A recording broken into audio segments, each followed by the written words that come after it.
Hello, everyone, and welcome to my YouTube channel. My name is Violeta Stoica. I am located in Prescott, Arizona, and I am a level 3 QHHT practitioner.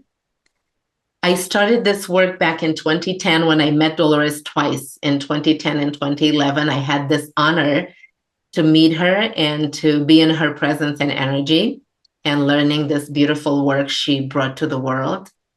I also have a background in psychotherapy and nursing, and I practice full-time QHHT. QHHT is done only in person, and I do sessions in San Diego, California, and Prescott, Arizona.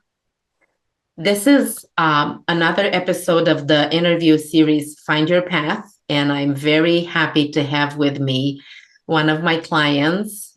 His name is Scott. He's here to share with us some of the parts of his session. I'm very, very happy to have him here. And without further ado, I'll invite him to introduce himself. Scott, welcome. I'm very happy to be here. I first met you about 4 years ago around COVID. And during that time, I was seeking answers that the church couldn't provide me. So I began questioning what my belief system was, and I would say there's nothing wrong with belief in religion. That's not what it was. I was not anti-religion or against religion. I just wanted to know more, and through the Gaia Network, and also through the friend circles that I had at that time, I came upon QHHT, and I thought it was fascinating. And so right then and there, that's how I found you. Mm-hmm. If Um, you recall correctly, and correct me if I'm wrong, did someone recommend it to you, QHHT? Someone said that or not? yes, a friend of mine said, this might be your next step. Okay. And so, and it was perfect. And it's exactly what I needed. So I Google searched the nearest practitioner and around where I lived at the time in California. And that's where I found you. Yeah. Well, this is fascinating how QHHT finds us. It found me as well. It came to me. So I love when this happens because it shows us the path we are to follow. And it's so beautifully coordinated from up there, orchestrated that, we get to do and learn and understand what we need at that moment in those circumstances. Absolutely. So, tell us a bit about not a bit, tell us about your session as much as you would like to share with us. Okay, so my session was more curiosity. Um, I was YouTubing these types of sessions. I even got a couple of books from Dolores's, and not that I was very intimate in knowledge about QHHT. It was more of a curiosity. But as my appointment with you drew near, there were some synchronicities, I should say, or there were things that I needed to know. Mm-hmm. Okay, and those came out in my session. Um, and one of them was actually there's two of them. One of them was I was shown a past life that was relevant to this one. Mm-hmm. Okay, and there was a choice I had to make. Um, and the choice was through adversity. I had a choice. In my past life, I chose not to do anything. I Mm-hmm. chose to not stand up for myself. I chose um, not to get past it. I chose not to learn the lessons that I was supposed to learn. And so I lived a very bleak and sad life. And so what was relevant in this life, I was going through something very similar to Mm-hmm. where I had a choice. I can stay sad, and it's all through relationships. Okay. I could stay sad and not do anything, or I can choose to be happy. I could choose to learn. I could choose to go through the process of learning, especially in spirituality. I can go through that process, which is not an easy process, as I you may know. agree. And so, but I chose to do that. I accepted the fact that this was QHHT was just next in line of what I needed to know. Mm-hmm. Okay, so that was one of them. The other one was um, it uncovered, and it's kind of related.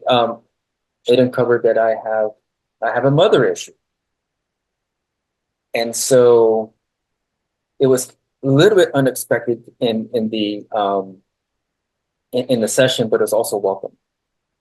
Okay, and I could provide detail if you like. Yes, Yeah. please. That would be great. So so my higher self was asked, can you take Scott to the first moment in this current lifetime to where he felt a sense of lack, where he felt unappreciated. And it automatically, I went right into, I would say, a 5-year-old self. I relived the scene of of where my mom um, embarrassed me in front of the family, made me feel like I was worthless, Mm-hmm. and made me feel like I just wasn't good enough. And so during the scene, um, it was nothing. It was just like a thing, and it passed back then. But when I was reliving it, I felt again the feelings, and the scene was we were all on a road trip, and I was in the front seat next to the window. My mom was in the middle. It's those old cars where you have the bench seat, the front bench seat. You know what I mean? There's no console back then. And so she sat next to my dad, and my siblings sat in the back seat, all three of them. And we were all having this great conversation. We were laughing, windows down, going down the freeway. And um, I felt like I wanted to jump in. I wanted to jump into the conversation. So through the loud window or through the roll down windows, the wind, and I was yelling into the back seat next to my mom's ear. And then she turned around. You have to understand my mom too. She's a little spitfire. She turned around and shut me down. Okay,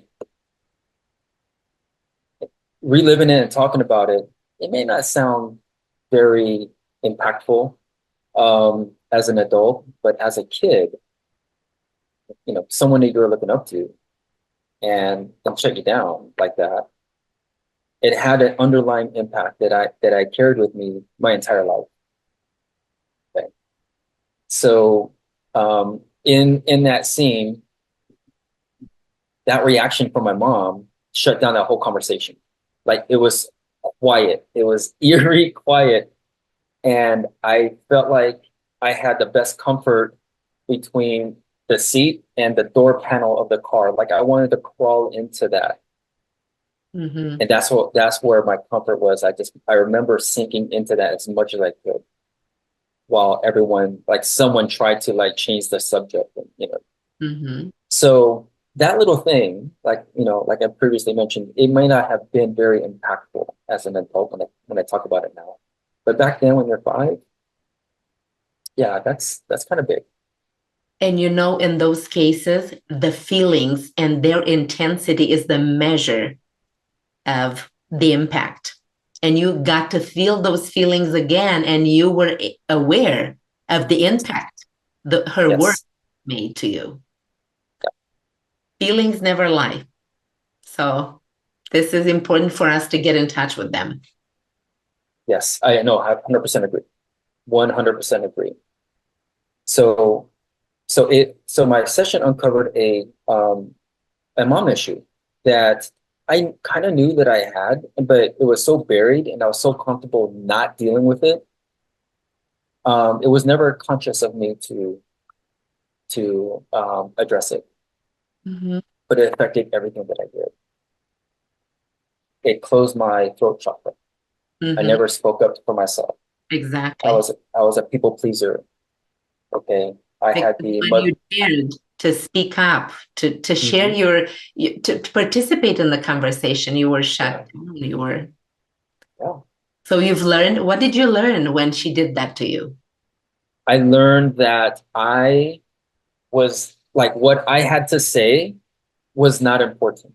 Exactly. Thank you for that. Thank you. That's Yeah. exactly, that's the essence of that gesture, that this is how a child, a 5-year-old interprets that and Yeah. internalizes it later on. And then it transforms in something that affects their entire life. As I did mine. So it affected every bit of interaction with people, um, in school, especially in intimate relationships, um, but also in the workplace, Mm-hmm. where or or better yet, um, in a classroom setting, I could have the answer. I know the answer. I know I'm right, but I would never say anything. Mm-hmm. I would rather I would rather wait the clock out for class to end than to say anything. Yeah. That's how it was. And I just felt it was normal. I was like, oh, this is okay.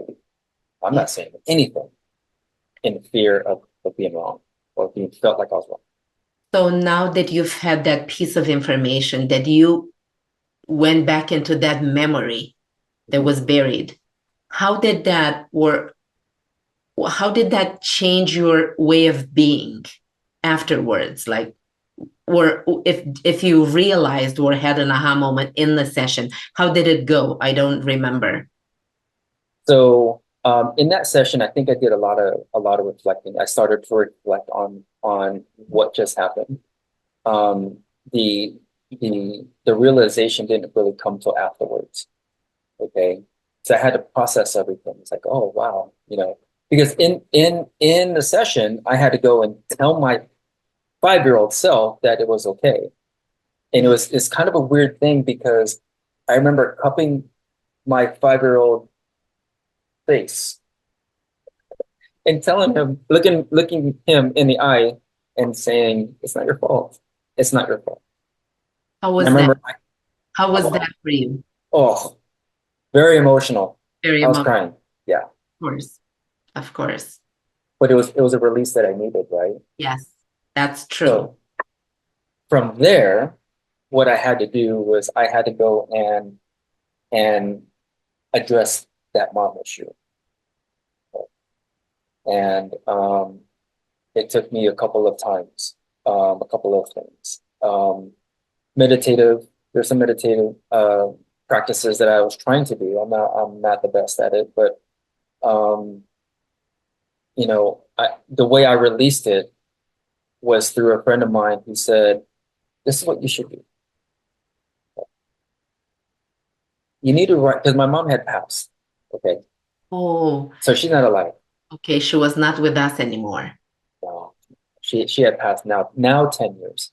Um, since you can't talk to her, write her a letter and write her a letter and put all your feelings into it, good and bad, and don't even proofread it. Like handwrite, don't type it out. Don't put it on your phone. Handwrite like old school, pen and paper.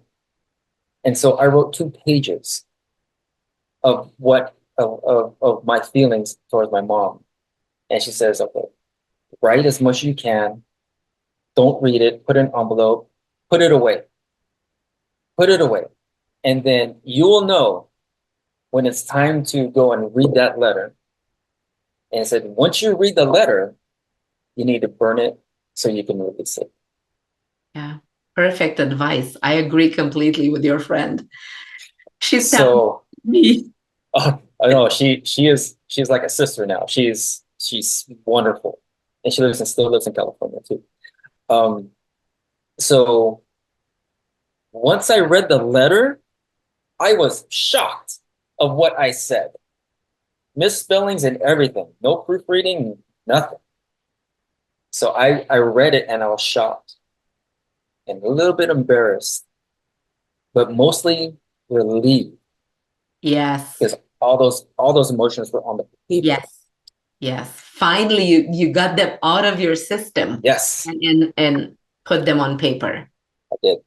But the feeling of relief is the one that gives you the value of what you've done. Exactly. And I would never have been to that moment. I believe I would never be there if I didn't find you so I can go and address it. And then, you know what I mean? So it was part of what I needed to do. Beautiful. It's beautiful how it went. Yes. Yeah. Yes. Such a precious story of inner child healing. I'm passionate about that. So, So just because I did that doesn't mean that I'm free and clear and I'm great. What it has provided me was were tools. yeah. So when it comes up again, and it comes up, like I feel like, oh, I shouldn't say anything, or I'm going to be wrong, or I'm not good enough. I have to go back, and it's a practice. I have to go back and deconstruct what I'm thinking, open it up, like fillet it, and see if it's true, or Mhm. see if it's even worth my time. You know, so there's a whole process with that. Yes. But do you feel like you're making steps towards improving your speaking up? Oh, absolutely, Wonderful. absolutely, Glad to hear yes, that. Glad to yeah. hear. Well, this is a very heart-touching story, and I love it. And I'm so happy that you were willing to share with us. I don't know if you want to say anything more than about the first thing you mentioned with the Okay, decision. sure. Go ahead, please. Okay, so the first part I mentioned, um, I felt like in my life at that moment, 4 years ago, and it was COVID, and I felt I was a little bit stuck. I felt like I couldn't, like, there's nothing better for me to do. Now, keep in mind, I have a great career. I still have a beautiful home in San Diego, um, in a golf course community, and I had the life, but I felt unfulfilled. I felt unworthy, right? Again, going back to the second part, a little bit of a crossover. Um, but I just felt very unhappy. Despite everything, all the material things, I just unhappy. And so when my higher self was asked to show me a past life that was relatable to this life, I was shown a man that lived in England. I want to say 1600s because I was a merchant for sailors. Hmm. I had a very modest shop. I remember seeing scales. Okay, so I don't know if it's 1600 or not, but I remember the tall sails, the big tall sail ships. So I knew it was around that time frame, and plus, um, I was placed onto a road, a cobblestone road that was gaslit by lamps. So Hmm. whenever that time frame is, um, but I These was, are but I was, historical marks, yes, markers that you can, yeah. yes. And then I was asked to be, my higher self was asked to show me where I live, and it was at the edge of town, very modest home. I mean, I drew pictures. I don't know where they went, but because I moved, but a very modest one-bedroom home, barely furnished. Um, the food that I was cooking was very bland. There's no life to it, right? No taste. No taste. And so um, I was asked to look at what I was wearing, very basic clothes. They didn't fit well. My shoes were torn up and, they were still serviceable, but they were like just, I just didn't look very presentable. And so, um, and that was indicative of the choice that I made at that time in that lifetime, not to better myself, right? I Hmm. chose to stay low. I chose to stay down. I chose not to. learn lessons from that life. And when I was taken to my deathbed, it was kind of ironic. My current kids were there at my bedside. Wow. So you met your family again in the Yes. current life. Very cool. Thank you for sharing that Yeah. detail. Yes. And the woman, so in that past life, I was divorced, and because I felt like I wasn't good, because I wasn't making enough money. So I was heartbroken in that past life. Mm. And the woman that I know her. I know her in this lifetime. Wow. And so and so and it was relatable now than just like it was back then. It wasn't exactly the same, but it was very relatable, you know. So I the what I got from there is from that first part was you you have choices to make, okay? There is a choice. And I didn't choose to be happy in that last past life. I didn't choose to be happy. I Mm. chose to succumb to my feelings and just stay. I just stayed internalized. I internalized everything, and on my deathbed, I looked like a frail person, Mm. like a broken, frail person. You know, where obviously I was dying, but I just felt sad for that person who was in that bed. Yeah. You know? So how it relates to this life, um, similar circumstance, not exact, but nonetheless, there's a choice. There's a choice to be made. I Mm. can choose to learn the lessons that are provided to me now, okay, and just ask why and go beyond what the church is telling, and just keep on seeking that knowledge of why. And Mm. so, um, what I discovered was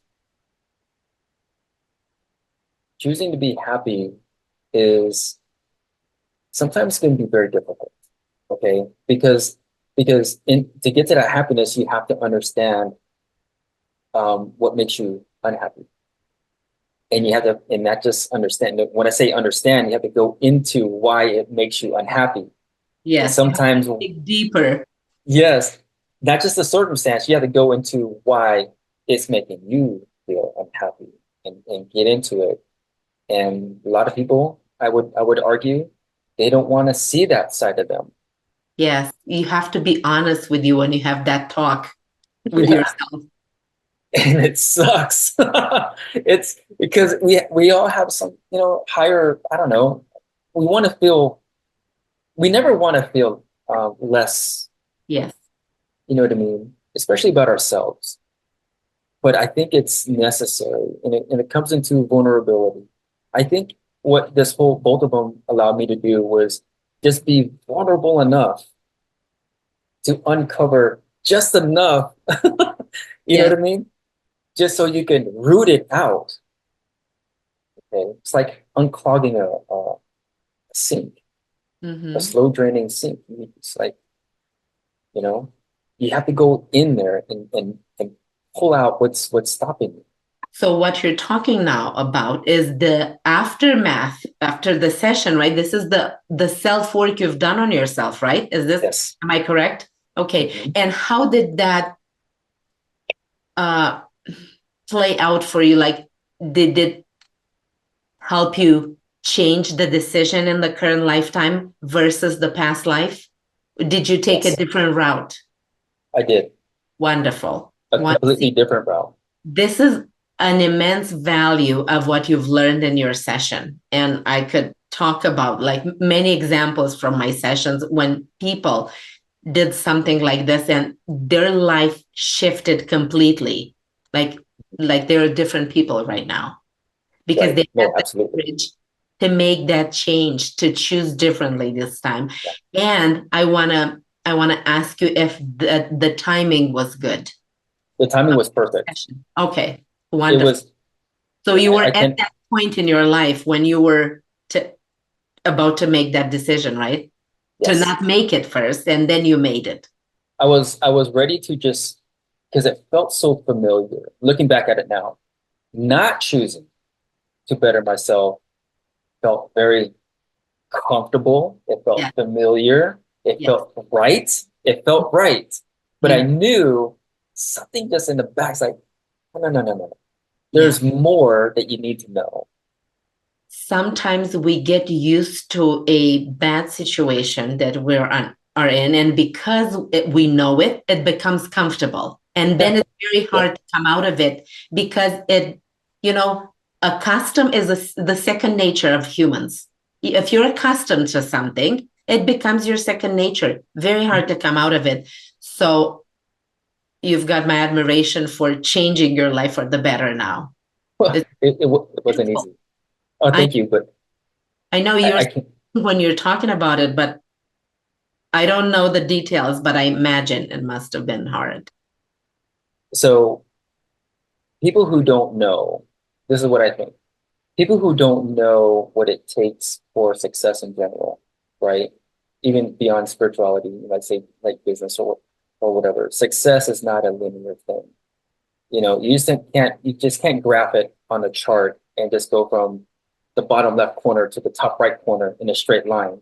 There's peaks and valleys and recessions and it's a mess. Yes. It's a mess. So And I want to ask you this. Did you learn more from the journey to that success or from the success itself? journey, Journey, always. That's the most always a journey. important part of it. It's always the journey. And it's also the hardest to accept, for me at least, is the journey. And it's because, it gets spiritually, for me, I get spiritually beat up. Like, don't want any lessons. Can I just go back to just being uninformed? I was You cannot, happier. you cannot go back to I that can't. being uninformed. No, you're I done. can't. Once you've learned it, that's it. I'm done. Yeah. Yeah. But you get weary. You get tired. Yes. And that's where for me at least you have to go in and listen to your body. You know, you listen to your body, it's like, okay, well, I'm just not gonna push it hard this week. Like last week, Aries, Aries season in retrograde and a solar eclipse in Aries, I was a mess. Yeah, I bet. I So I bet. had to stay low. I had to like calm down and stay grounded and stay calm. So this is a great awareness of your own self, of your own body, but I wanted to mention, I wanted to underline actually, not just to mention what you've done. It it takes a lot of courage out of a person to be able to go and dig that deeper and acknowledge and then make the change. It takes a lot of courage to even undertake that path. So um, there's also ancillary lessons that I had to understand. Okay. And you talk about courage. It is very courageous to let guards down. Yes. Okay. Um, and and be open just enough. Be open to the fact that, everyone's flawed. No one's perfect. Okay. Society has a great way to make everyone or believe that you need to be perfect, where the perfection is in the imperfection of people. Yes. Okay, but in order to get to that mindset, especially in men, okay, is you have to open up to the fact that you're going to be facing feelings that you don't want to address. You're going to have to understand that um, what you're doing is almost taboo, especially especially if you're an A plus type of personality. Okay, because what you have to do is you have to be in tune with feelings. Mm-hmm. Okay, and feelings is not your mushy. your mushy, Valentine's Day card. Okay, that's different type of feelings. I mean, feelings that you hold in. Men, I would argue, hold in a lot of feelings that they don't want to because they feel that if they share it, then they're going to first be perceived as feminine. Yes. Okay, that's no longer my belief. I held on to that too.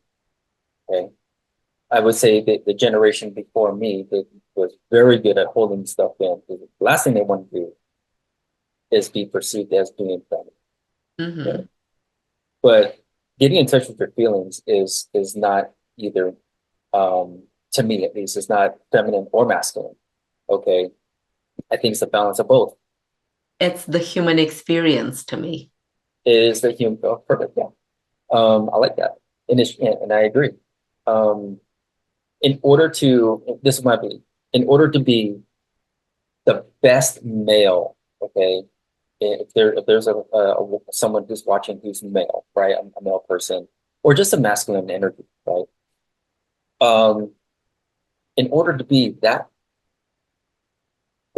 best version of that, you have to know the feminine side.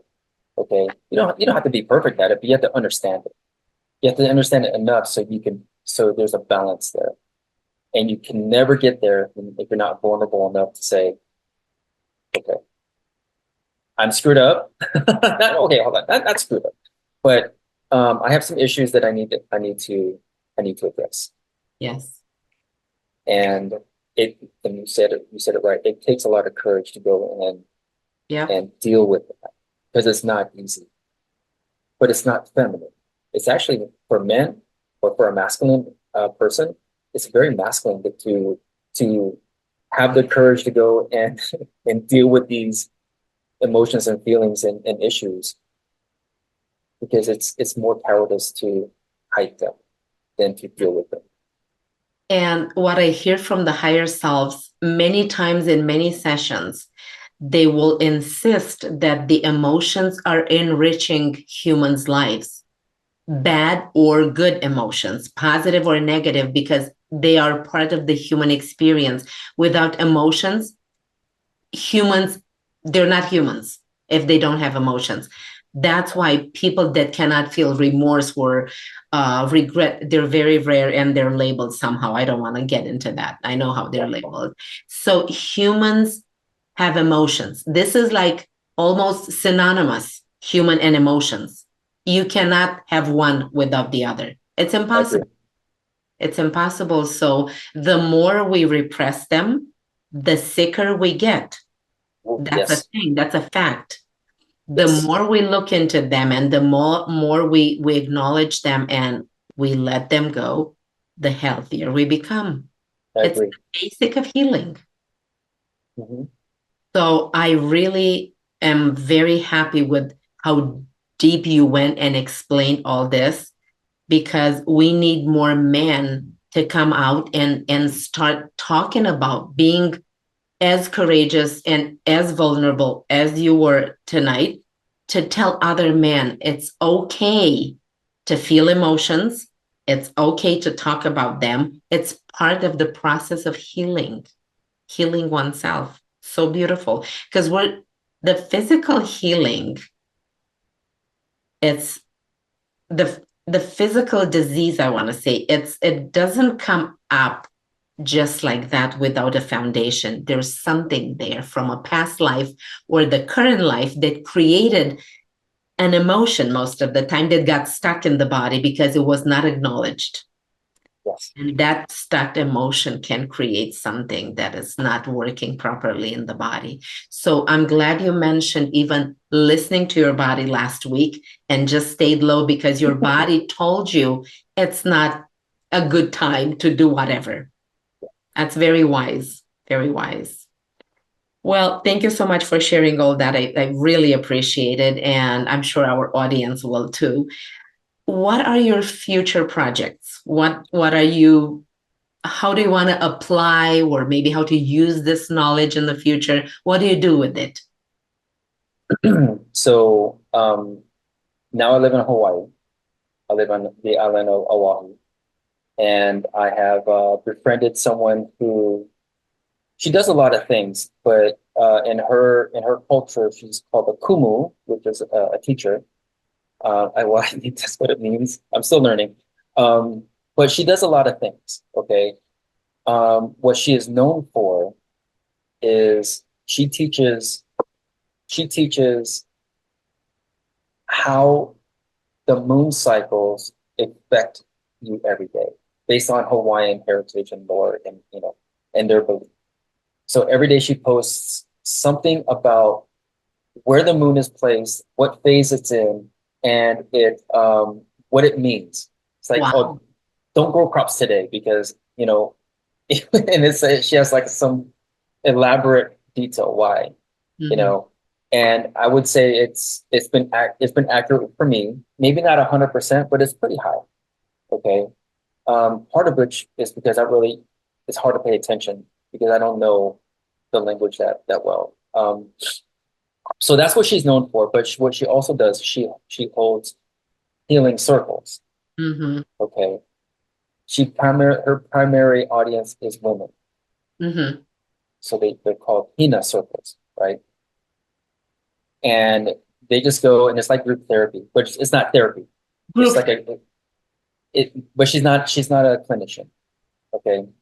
But she gets a bunch of women or feminine energies around, and she talks about how the role of a feminine is in Hawaiian history and how to be the best version of that so you can complement your partner, the masculine or the male. Okay? Wonderful philosophy. I like that. That's beautiful. And it has nothing to do with societal norms of your orientation. It has nothing to do with that. She's just going back to historical so you can have a deeper perspective on the roles. Okay.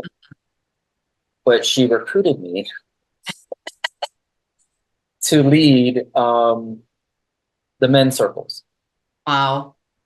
And then she's also recruiting me to do other things now, but I'm learning that process. So probably in the summer, I will hold Zoom meetings and in-person meetings if you're on a walk on this island. Um, and I myself I'm not a clinician. I just have my experiences. I have my beliefs. But I do have a good ear. Okay. So I can listen.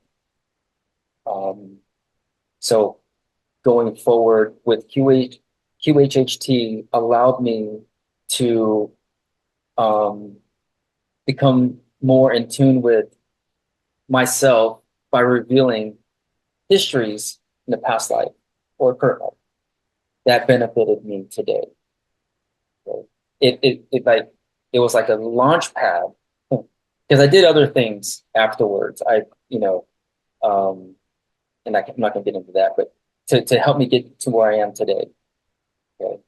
So that's what I'm doing. I'm using what I've learned and I'm giving it back.